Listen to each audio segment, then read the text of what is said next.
on vous en parlait en début d'émission, on respire un peu mieux dans la région, surtout comparativement au début de la semaine. Ça ne veut pas dire que les feux sont éteints pour autant. La Société de protection des forêts contre le feu recense en Outaouais toujours 7 feux, dont 2 qui sont considérés comme contenus dans la vallée de la Gatineau.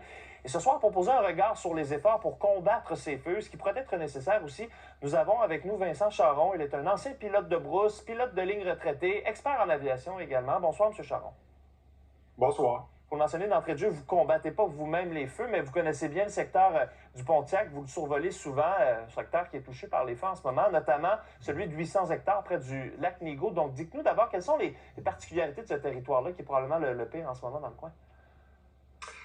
Oui, en fait, la dernière mise à jour au niveau de la superficie qui brûle dans le coin du lac Nigo, en Pontiac, c'est pas à jour, malheureusement.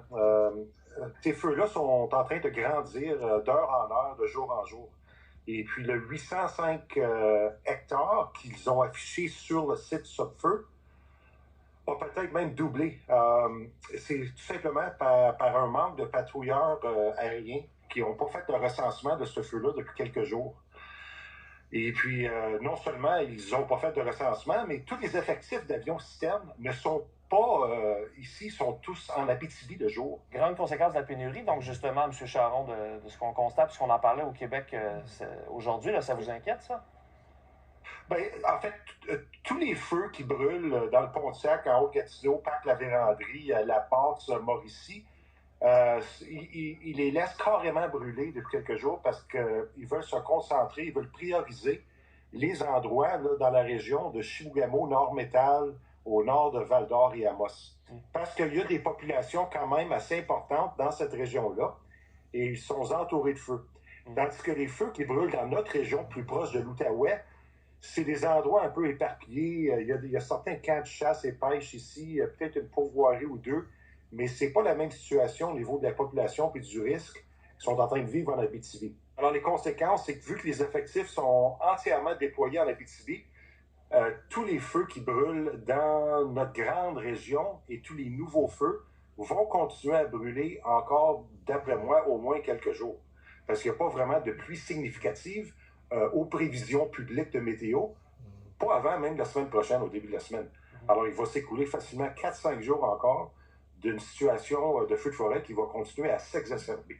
Quand on pense à la lutte, parce que vous avez été pilote de brousse, pilote de ligne également, est-ce qu'il y a des similitudes quand on pense au pilotage d'avions citernes, par exemple?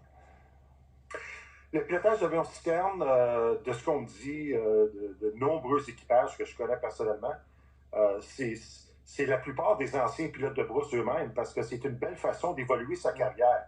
Parce que comme pilote de brousse, on est dans des régions éloignées, inhospitalières tout le temps. On fait face à des choses qui ne sont pas routinières comparées à le pilotage de ligne commerciale. On est dans de la météo changeante, on est à nos propres moyens d'improviser plusieurs choses qu'on fait en volant l'avion.